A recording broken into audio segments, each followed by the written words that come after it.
найзуудаа. Цэцэлэн надтай хамт амьтны ертөнцөөр аялмаар байна уу? Тийм ээ. Тэгвэл хамтдаа аялцгаая.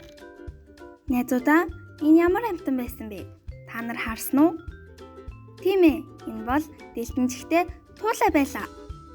Туулай нь ойд буцоогны доор амьдарч өв сургамлаар хоолдог гэсэн шүү.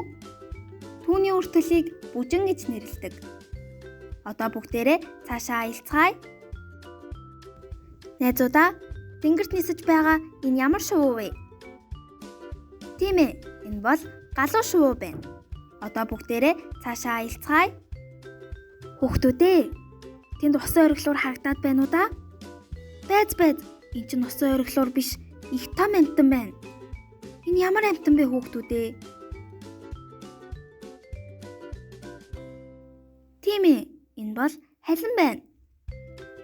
Халим нь манай дэлхийн хамгийн том сүүнд хичээлтэн усны амьтан шүү. Сонирхолтой юм аа. Хүүхдүүд та нар надтай хамт аялж зөндөө олон амьтад хаана амьдрдгийг мэдэж авлаа.